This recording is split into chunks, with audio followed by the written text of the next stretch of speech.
હે ખોટું કોઈનું કરશો તો ચલાવી નહીં લઉં, ખોટું કોઈનું કરશો તો ચલાવી નહીં લઉં. જો વળગું હું તો માતા હવાર પડવા રે નહીં દઉં.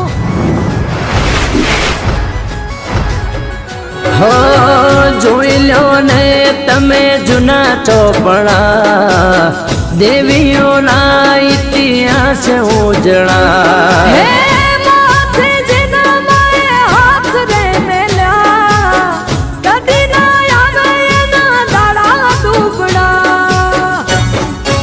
એ હાથમાં લીધા ઘઉં ચોખે ચોખ્ખું કહું, હાથમાં લીધા ઘઉં